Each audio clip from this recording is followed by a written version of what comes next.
Welcome to Illinois Lawmakers coverage of the fall veto session of the Illinois General Assembly. I'm Jack Titchener along with Hannah Meisel of the Daily Line Political Newsletter here in the Speaker's Gallery in the Illinois House. Good to have you with us. Good to be here. You know, the veto sessions are usually kind of quiet affairs, not much happens, but dozens of bills were overridden vetoes by Governor Rauner. What was the message that lawmakers were sending on both sides of the aisle here? Well, definitely on both sides of the aisle, it was by Governor Rauner, you know, we don't need your obstructionism anymore.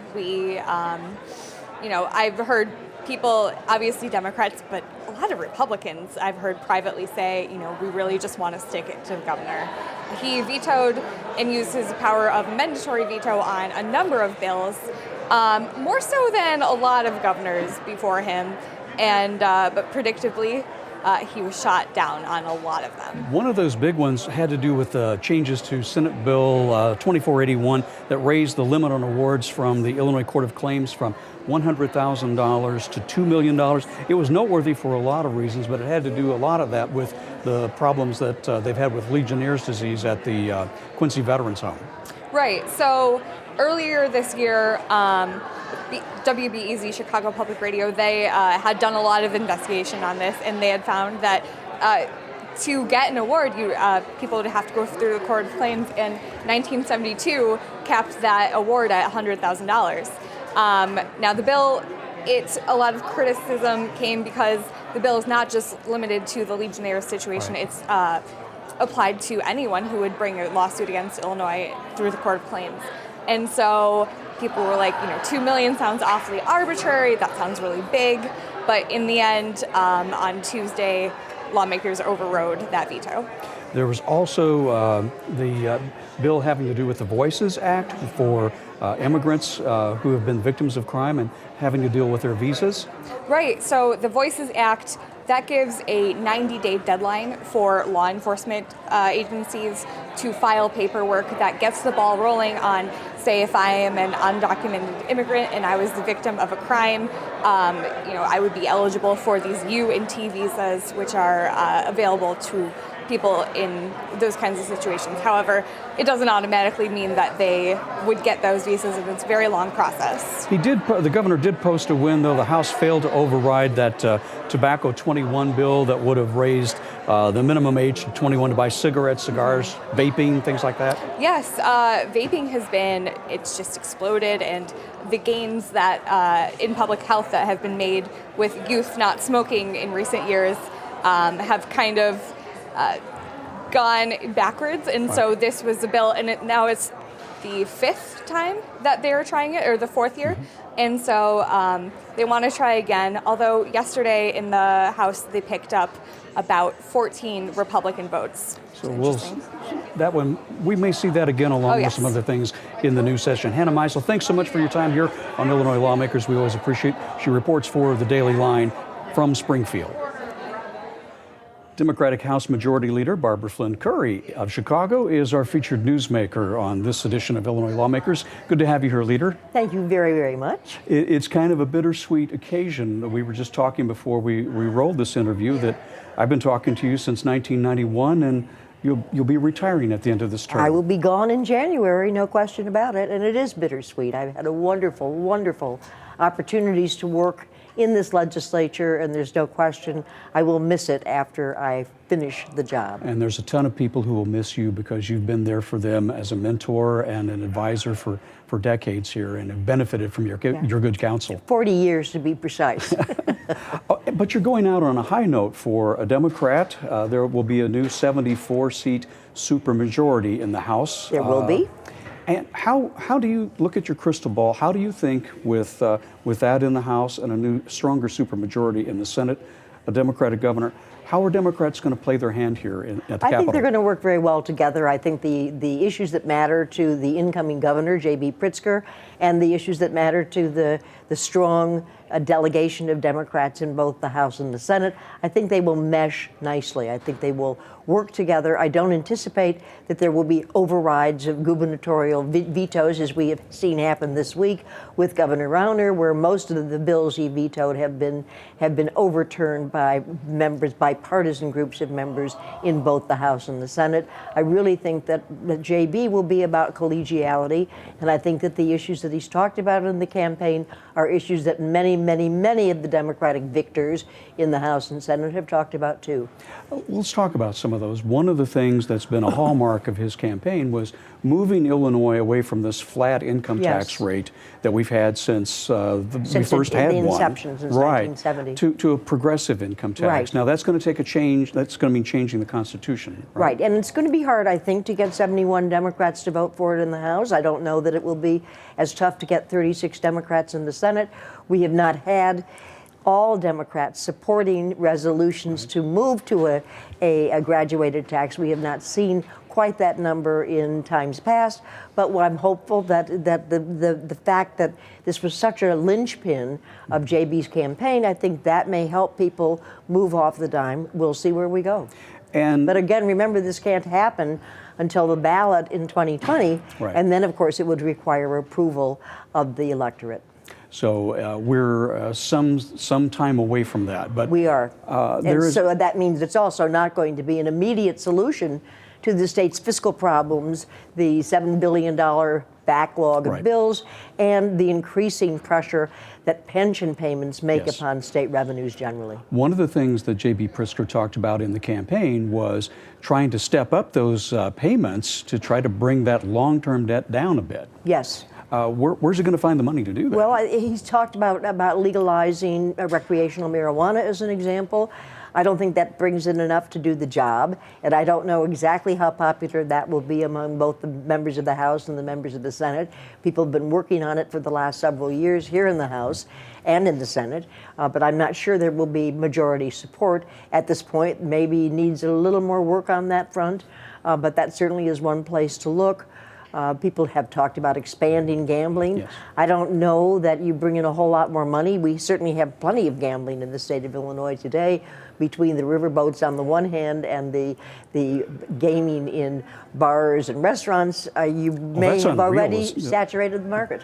Yeah, something like $1.4 billion on those video terminals. Yeah. And that's another area I want to ask about in terms of programs.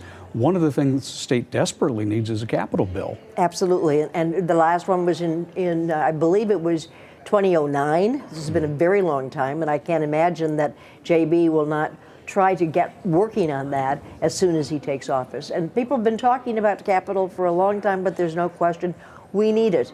Roads, bridges need it, mass transit needs it, schools, the university systems, they're all struggling because we're looking at buildings that are falling apart, places where we have not done appropriate maintenance. So that'll be an interesting challenge for JB, but I think he's up to it. But when you do have a capital bill, you end up putting more people to work, and there are more tax revenues that come back in as a result. That's absolutely right. Absolutely right. That's what we discovered during the crisis in 2008, when we were in a terrible economic downturn. The stimulus plan from Washington helped us survive. We've got about 30 seconds left. What do you hope your legacy will be here at the Illinois Capitol? Well, I hope it'll be one that says we have to work together, we have to support one another, we have to help each other. This, at the end of the day, has to be bipartisan. It has to be bicameral. It can't just be people standing up for ideological wins. We have to work together, and the sooner we get at it, the better. House Majority Leader Barbara Flynn Currie, Democrat of Chicago, a real trailblazer here at the Illinois Capitol. Congratulations on a terrific run, and good luck in this next chapter in your life. Thank you very much. Thank you very much, ma'am. Joining us now on Illinois Lawmakers, Assistant House Republican Leader Tom Demmer of Dixon. Good to have you on the program. Thanks.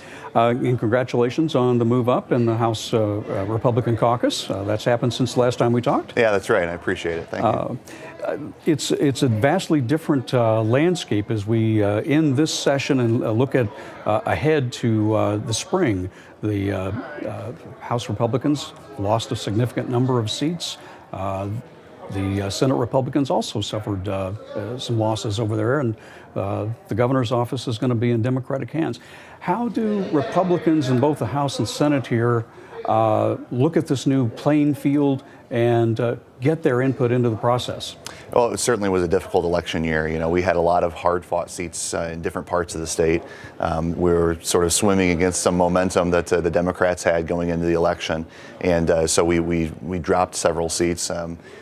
We're sad to see some of our colleagues go who, you know, had been really contributors to our efforts to improve the state of Illinois over the last several years. As we look forward, though, I think we're still coming back to the same kind of message we've had over the last few years, and that's when we want to have good quality legislation that passes the General Assembly, it helps to have both parties involved.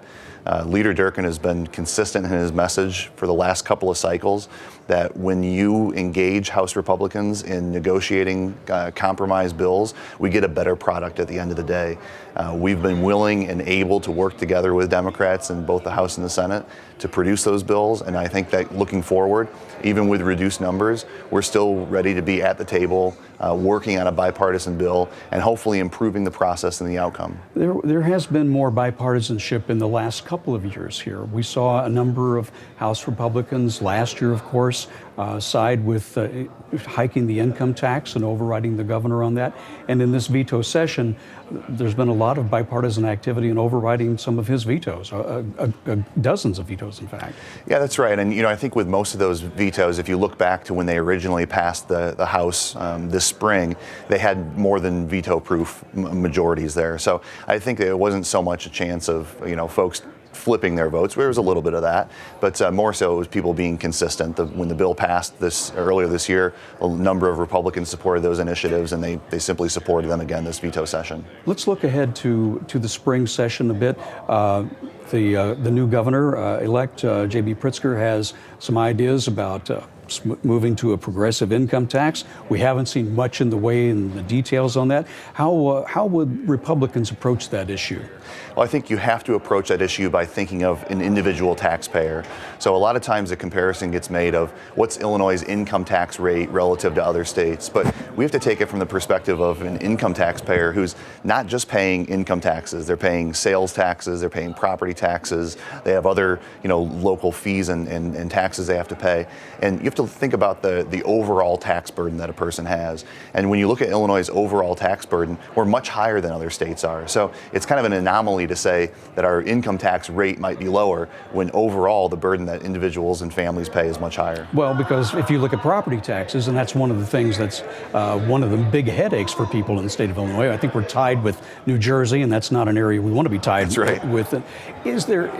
Would there be a move to try to get some sort of property tax relief cranked into either this proposition or others? Well, you know, the Republican Party has been focused on property tax relief for many years. This is a key initiative that we have across the state because we realize how much of a burden the high property tax rates have on people across the state right now. So as we talk about, you know, going into any consideration of new taxes, we have to appreciate the fact that we already have high property taxes. We need to give local governments the tools that they can have to reduce property taxes on a local level and help reduce the overall tax burden for families. The Democrats, we know, are looking at a number of different revenue proposals. They're looking at the possibility of legalizing recreational marijuana and taxing that like liquor and other sin taxes around the state. How's that going to land? I know that Republican leader Durkin is vehemently opposed to that. What about the rest of the caucus? Yeah, you know, I think that there's sort of this shiny pot right now of and sort of a pun there, but a shiny pot of gold that's tied up in the legalization question.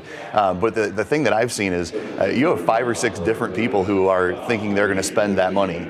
You have different areas. You think some folks have said, oh, that money's going to go to pay down old bills, some for pensions, some for a capital bill.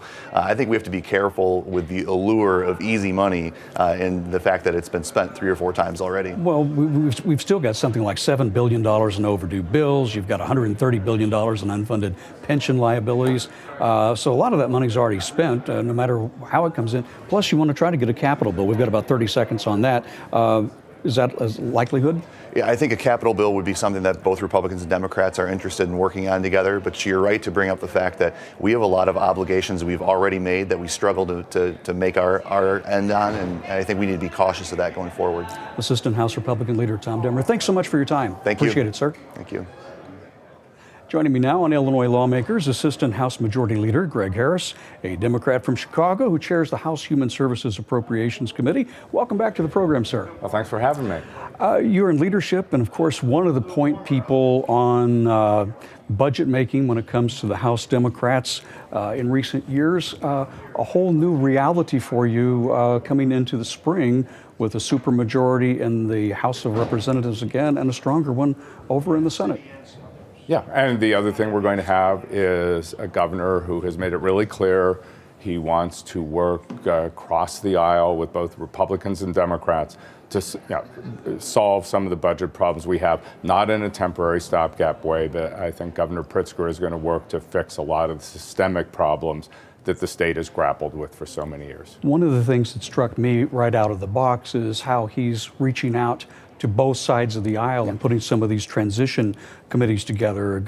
Former Governor Jim Edgar is going to be part of that transition team in terms of the budget making. He's got you there. He's got former Controller Dan Hines.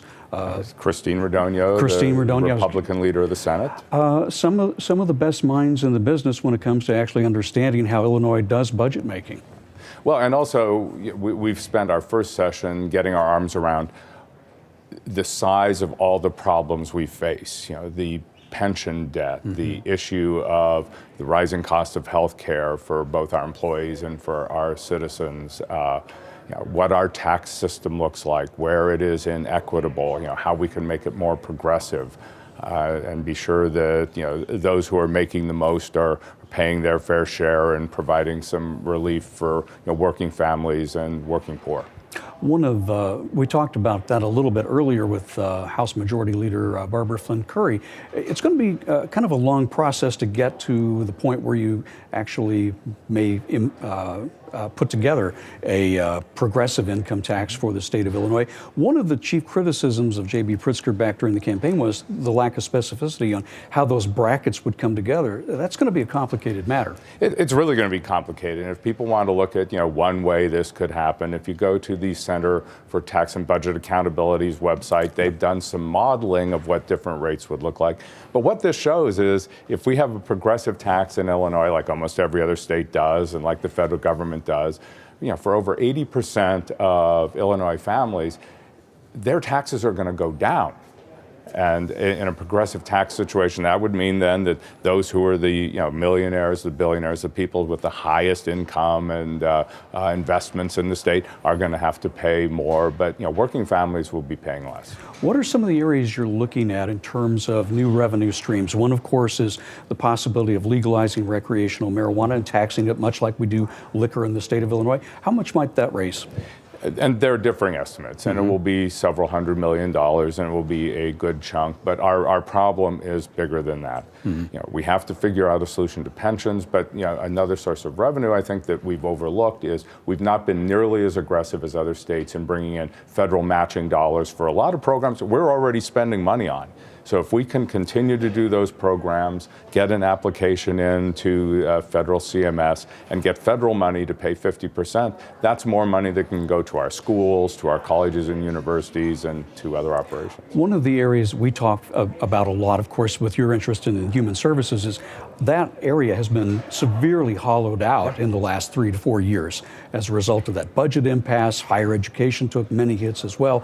But in terms of the human services, a lot of those agencies closed their doors. People went away. We lost like a million people lost services. How do you start trying to rebuild that area? This is going to be really hard. I mean, Governor Rauner dug us a huge hole with his budget impasse, in both the higher ed system and the human service system, where thousands of jobs were lost, agencies closed, professors left town, students chose to go out of state, and it's going to take us years to rebuild that. He did a lot of damage, and it's going to be a slow process to get that back. One of the areas that the new governor wants to approach, and I think it's going to have bipartisan support, is a capital bill.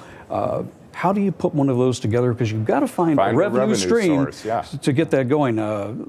There's some discussion that some of the video gaming might come into it. That's been doing extremely well. Gaming expansion, sports betting. Mm-hmm. And again, we need to look at all of those things. Then I think we also need to get a good inventory of what is the demand for a capital bill, so that we know if we need, X billion dollars in capital for roads, for bridges, to repair our colleges and our schools, public buildings. What's the number we need, and then what's a reliable tax stream and revenue stream that we can get to fund that bond issue. But we've also got to be keeping our eye on the fact that the bond houses and the rating agencies, who are going to allow us to do that borrowing, want to see some structural changes and improvements to the way the state does business. So, we've got to do those things in tandem. You can't do them in isolation. State Representative Greg Harris of Chicago, and Assistant House Majority Leader, good to have you on the program. Thanks for your time, sir. Thanks for having me back. Republican State Representative Tim Butler of Springfield joins us now on Illinois Lawmakers. Good to have you back on the program. Jack, always happy to be here. One of the things that's been, I've been fascinated in watching here in recent weeks has been this whole controversy over some of the items that are in the holdings of the Abraham Lincoln Presidential Library and Museum.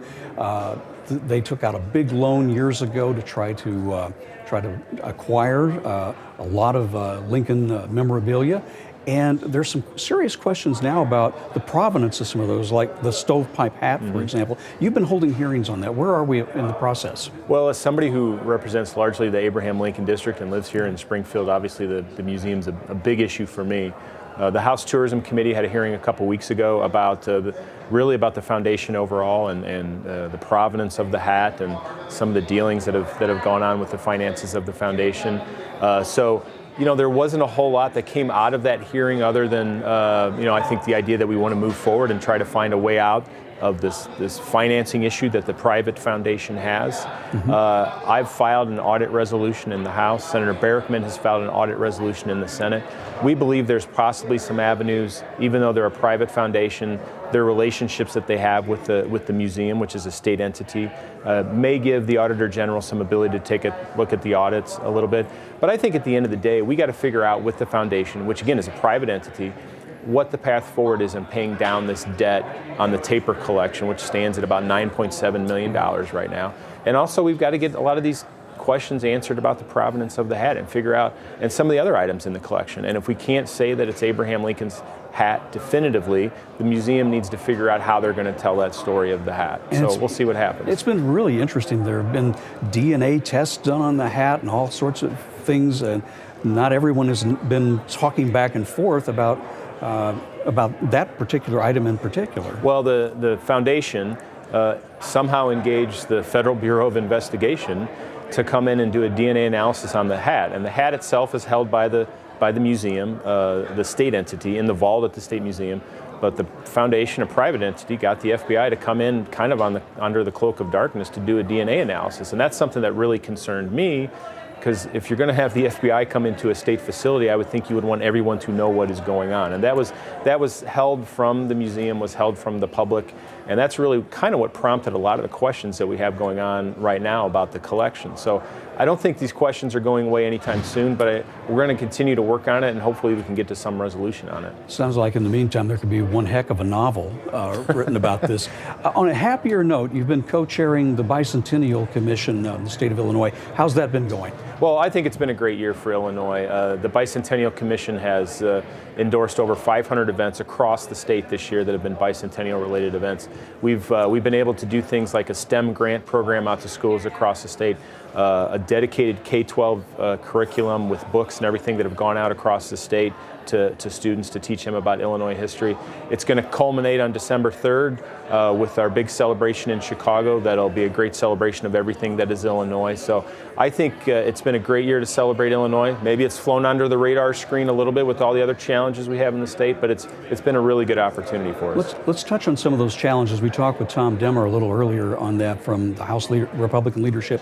Of course, you're going in with this new session with diminished ranks on the House Republican side and the Senate Republican side. How do Republicans make their voices heard as Democrats start looking at progressive income tax, a new capital program? How do you How do you become a part of the dialogue here? Well, in a I think big our way? caucus has to articulate a vision for moving the state forward. And oftentimes the Republican vision may be different than the Democrat vision, but we need to articulate that vision. We can't just run against the speaker on everything as we've done a lot in the past. We got to articulate a good vision. And beyond that, we need to work together with the Democrats on areas that we can. And I think we will find areas to get together. Sometimes, these issues break down upon regional lines in the state of Illinois. And obviously there's a lot of downstate Republicans that the Democrats may need some assistance with issues on. And at the end of the day, for now, I'm going to take the governor-elect at his word that he's going to work in a bipartisan manner. And hopefully we're going to see that happen in the 101st General Assembly. How would Republican districts be part of a capital plan for the state of Illinois? What kind of votes might be traded there? Well, certainly when you look at the capital needs across Illinois, a lot of Republican districts hold a lot of the infrastructure in the state of Illinois. So my colleagues need to know that going forward, when we're looking at a capital plan, they're going to have to take a long look on how they want to vote on a capital bill. I'm somebody that's advocated the fact that we need a new capital plan. Our infrastructure is crumbling. So I think Republicans can certainly play a big role when it comes down to the votes on these legislation. Republican State Representative Tim Butler of Springfield, thanks for your time on Illinois Lawmakers. We certainly appreciate You're it, as welcome. always.